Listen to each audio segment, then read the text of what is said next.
Hey, Dana, thanks for taking a couple minutes. Pleasure. So when James Toney came into UFC, everyone agreed, or the consensus anyway, was that the result, Randy Couture winning, was pretty inevitable. With Conor going into the boxing world as opposed to Toney coming into the MMA world, why do you think there isn't that inevitability that there was when Toney came into MMA? Well, I think a lot of people believe there is, but the difference is obviously, he came into a sport where there were so many different weapons and so many different ways to beat him. Whereas, Conor can punch, Conor hits hard, Conor knocks people out. Completely different. Listen, people think that Conor is going to be completely outclassed. Some people are saying that he'll never hit Floyd once. I'll tell you this. I just watched him work out last night. He looks phenomenal. He's in great shape. He hits hard, and now we're fighting in 8-ounce gloves, and this is going to be a fight, and anything can happen in a fight. Even I can't remember who the boxer was that fought in MMA. He hit Tim Sylvia, former heavyweight champion, and knocked him out. So anything is possible in a fight. All right. Is there a fight that you can remember under the UFC banner that or at least comparable anyway, in terms of the build-up, the hype, just everything that's going into this? Is there a fight that you can think of that is a reasonable comparison? Yeah, I mean, there's tons of big fights that I've been involved with, but obviously nothing as big as this. This is the biggest event ever in combat sports history. It is the most distributed event in pay-per-view history. You can get this fight anywhere. This thing is on in like over 200 countries on pay-per-view, and boxing usually doesn't do a lot of digital. You can buy this thing through UFC.tv, and it's through the Showtime app, Amazon, Sony, Apple, etc. You can buy this thing if you're in Manhattan or you're on a desert island somewhere. If you have Wi-Fi, you can buy this fight. So what? Again, off the top of your head, what do you classify as your your biggies as far as the promotion and the build-up? Well, it depends. I mean, it depends on what time you're talking about it. Obviously, if you remember, all the Conor fights, the Ronda fights have always been big. Chuck Liddell, Tito Ortiz was big. Anderson Silva, Vitor Belfort. I mean, there's tons of big fights that had a big fight feeling, but this is the biggest fight ever. It's tracking right now to be the largest commercial pay-per-view ever done in the history of pay-per-view. It's the most distributed pay-per-view event in history. The list goes on and on of records that this thing will break. All right. Thanks very much for the time, Dana. Thank you, buddy. Our next question is going to come from Van Wetzel from Yahoo. Please go ahead. Conor was talking earlier about how he sometimes, envisions things or wishes people would envision what is impossible or that they think is impossible. And obviously winning this fight would be one of those to his critics. But I was wondering, you've dealt with him and through his career, he's done things like, demand that he'll be the first to hold 2 titles at the same time. He obviously got this fight done. What is it like dealing with a personality like that where a guy's not satisfied ever and is always pushing for more and things that seem, I'm sure at some point, seemed either impossible or not allowable to you? Yeah, I love it. I mean, that's why I call the kid the unicorn. accomplish great things in life, you have to take huge risks. And I mean, who takes more risks than Conor McGregor? I mean, when the guy's a huge star, the fight falls out a week before, he'll fight anybody. He doesn't care. He believes in himself so much that he will literally fight anybody. Most of the guys on the roster are like, yeah, I haven't trained for him, I didn't prepare for this guy, and they won't take the risk. They'll cancel the fight, and that's the way most normal people are, not this guy. Floyd Mayweather and the talk started about these guys fighting. Never once did he say, absolutely demand that he fights me in MMA. He said, no, I want to go and fight Floyd in his own world. I want to beat him at what he does the best. We actually have this thing that we're coming out with next week that we're going to, put out on social media and other places where Conor starts off 5-6 years ago saying, Dana, you will sign me into the UFC. I will be your biggest star. I will win 2 world titles, and all this stuff that he's laying out that's going to happen before I had ever even heard of Conor McGregor. So just 2 quick things. Do you recall the first conversation or first time he broached the Floyd Mayweather? Can you take us to that conversation when it came up and you discussed it, and what were your thoughts at that time? Well, I think the first time I remember the Mayweather thing was those guys were going back and forth. I was like, this is crazy that Conor and Mayweather are talking smack to each other right now. Then Conor told me he wanted to fight him, and I was like, what? Why? What's the point in even talking about this? That guy's never going to fight in MMA. And he's like, no, I want to box him. And I was just like, all right, well, that's crazy. And again, it's one of those things I thought would never happen. Not forget about the whole, what would the rules be? All that. I was like, we'd never get a deal done with these guys. It would be impossible to get this deal done. Then the first time this thing even started to get serious was I was on ESPN and I threw out, tell you what, Floyd, I'll give you $25 million. And then TMZ got him somewhere, and he hung his watch out the window and said, you see this watch? And I don't know what that meant. The watch was $25 million? I don't know. But that's what started the negotiations when I put out the $25 million offer. So on all of this stuff, are you, he calls himself Mystic Mac. Are you now a believer in Mystic Mac?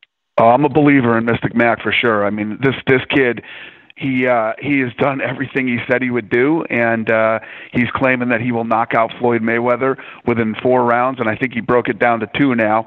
But listen, I'm with Conor. I'm in. I'm on the ride with him, man. So I'm excited.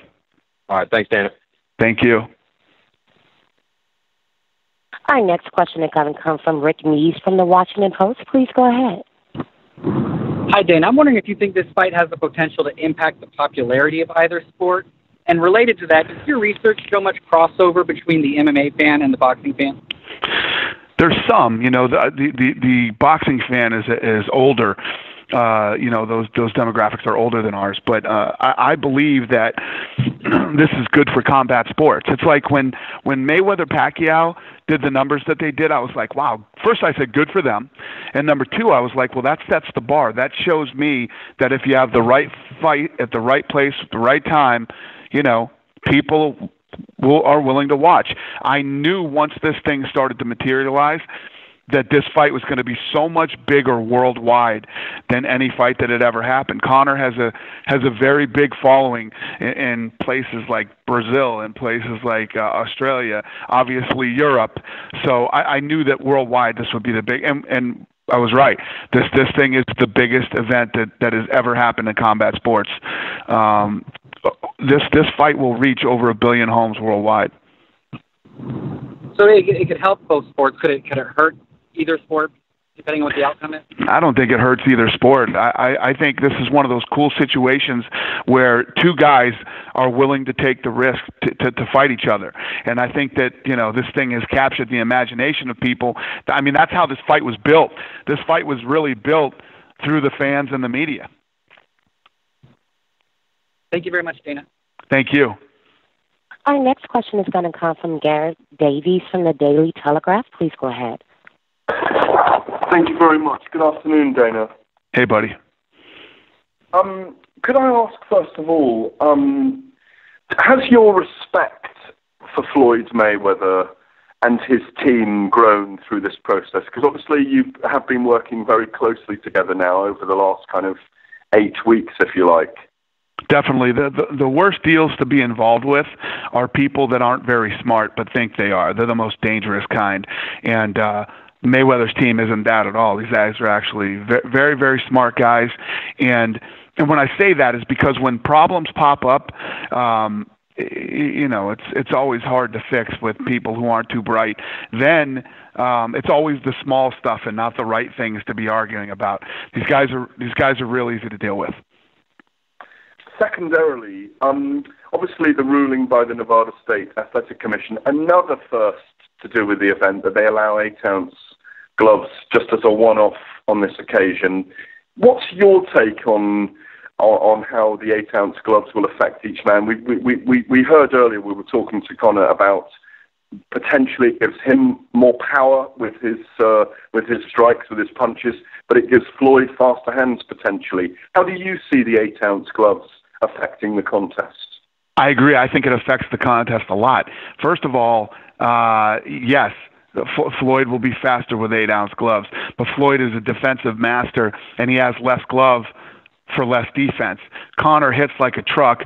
Smaller gloves favor him big time, so it affects the fight big time. And from what you said just then, do you think it just marginally works in the favor of Conor then? I think it absolutely does. Yeah, I love the fact that when we were in the original negotiations, it wasn't even something they would talk about, 8-ounce gloves. So I don't know what's changed in the last, however long ago we did the deal, but I'm glad it did. I think it makes it so much more fun. Thank you. And the final thing from me, one of the things that hasn't been spoken out about much is obviously Conor has a great kind of team around him. You will have met his family and his friends, particularly his family. I mean, his 2 sisters and his mother and his father, Tony and Margaret. And how much do you think they have gone into making this young man? Because he's not from a ghetto. I know he's from a tough working class area, rather like South Boston, where you're from Crumlin. But do you subscribe or ascribe a lot of the credit to the family for the way Conor is as well? Oh, definitely. I mean, you have to, but at the end of the day, he's a special kid, man. He's just I call him the unicorn. He's different than anybody I've ever dealt with. I like how he is willing to put everything on the line. I've never seen anybody who believes in themselves more than this guy does, and believes in when he makes up his mind and what he's going to do. He absolutely 100% believes it, breathes it, lives it. It's fascinating. Final thing from me, just on that as well. What noises were you making watching him spar last night? What were the noises coming out of Dana White? I was very quiet and sat there and just watched, and he sparred with a really fast, talented kid, and it was a good session. And Conor worked like a dog last night. He's in great shape. He's hitting really hard right now, and he's in a very good place.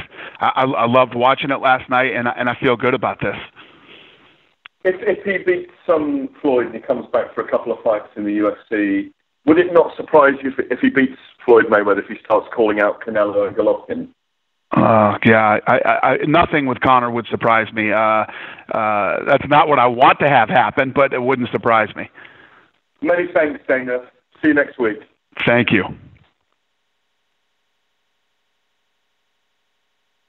Our next question is going to come from Dan Shapiro from the Huffington Post. Post. Please go ahead. Dana, can you hear me there? Yep. Hi. Okay, great. A couple years ago when Conor fought Chad Mendes, he tried to bet you and Lorenzo a couple $1 million that he would knock Chad out. Conor's dealing with a much more serious bankroll this time around. Has he come out and tried to bet you anything that he's going to fulfill this 2 to 4 round prediction? No, he hasn't tried. Hey, listen, I'm on his side on this thing. I want him to win. I expect him to win. I expect him to knock Floyd Mayweather out. So no, there was nothing. Not that I didn't think that he could beat Chad Mendes, but it's not like I'm going to bet against another one of my guys, which, by the way, we didn't make that bet, but we did pay him. Okay, and then it was ruled today that you guys are going to be an official promoter for this event. So what additional leverage does that give you guys? How else are you able to now help push this, as you said, to 1 billion homes worldwide? Yeah, I think that we've done a good job at working with Showtime, and that they do the things that they're good at. We do the things that we're good at, and it really helped. There's a lot of things that boxing doesn't do. For instance, most of the times you're dealing with a network. Networks aren't too excited to go, OTT. It's not, not a big thing that they're into. We have the capabilities. We do it all the time, and I believe we're one of the best to do it. And the numbers are tracking huge. We're going to do the numbers that everybody has been talking we're going to do. The line in Vegas is the over-under is 4.9 million. Everything is tracking right now to say that we're going to kill this thing. So it's looking really good. And then a little bit off topic, now it was announced yesterday that you're going to have Tony Ferguson and Kevin Lee fight for an interim belt. That would actually fall within a year since Conor won the belt. So is there a particular reason why you guys are rushing into the interim business again? No, because the thing is Conor has told me he's going to fight again this year, and but I don't know what's going to happen. You can't put these guys on the shelves all this time. We'll see what happens with this fight, and that fight's going to move forward, and we'll see what's next for Conor. And is that scheduled to be the main event of UFC 216? We don't know that yet. We haven't finished building the card. Sure. Thank you. Thank you. Our next question is going to come from Salvador Rodriguez from ESPN Deportes. Please go ahead. Hello, Dana. How are you? I'm great. How you doing? Doing good, thank you. Yes, I have a question. How much money do you expect to Conor McGregor make that August 26th? The final number. How much do I think he's going to make? Yes. Well, it depends on what the fight does, but Conor's going to make a lot of life-changing money that'll change his family's life forever. That's okay. Thanks so much. Thank you, sir.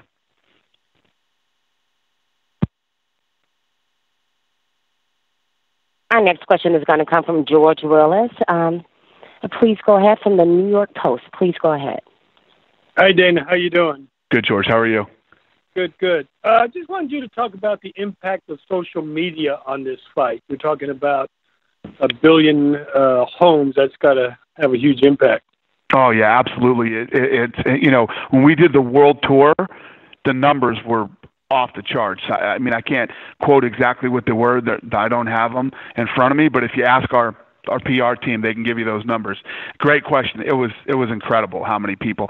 The first day, I can't remember, it was something crazy, like the first day, the first stop in L.A., something like 12.5 million people watched it just on our Facebook alone. Maybe it was between 12 and 20 million or something like that. I can't remember, but that was just on Facebook the first day. So yeah, the numbers were massive. Mm-hmm. And even something like the Pauly thing that just kept going and going and going. Do you think that added to the eyeballs you're going to get the night of the fight? Yeah, listen, obviously the whole Pauly thing popped up out of nowhere. That thing happened and went down, and it's funny all the twists and turns that happen when you're promoting a fight like this. And yeah, obviously he was saying all this crazy stuff for like 5 or 6 days, and then finally I was like, you know what? I'm going to put out some of the footage here and just stop all this craziness. And when I put the footage out, just to give you another example, just the footage on my Instagram alone, it was both on Instagram are over 1 million. My Facebook was over 2 million, and Twitter was close to 2 million too, just on mine. That doesn't include everywhere else it went. Mm-hmm, mm-hmm. We see a lot of the things about Conor the fighter. Are there a couple of things, Conor the person, that people aren't too familiar with that maybe that stand out to you? Yeah, I mean, Conor, the person, is a very loyal guy. He's a good guy. If you look at the people he's around, he's very, very, very loyal to his country and his people, obviously. And then his friends, the guys are the same guys that have been around him. He doesn't try to go, maybe I should go train with this trainer or this camp or these guys. He's very loyal to his own. He's a very smart kid when it comes to fighting. His fight IQ is brilliant. Then he's actually a smart businessman too. Kid's made a lot of really good decisions, and even when he deals with us, he's a very bright guy. Yeah, he likes to. Floyd likes to say that Conor stole his blueprint. Do you think he did? Stole his blue. No, the thing is that's scary is in a lot of ways I think they're very similar guys. It's not like you can just go out and say, hey, I'm going to act like this guy or I'm going to act like that guy. Conor is who he is. Every city he goes, he's in a different Bentley or a different Rolls Royce, or you got to be like that. Listen, I've never been in a Rolls Royce in my life. Like one of the first ones I ever saw was Conor's in New York. So you're either that type of guy or you're not.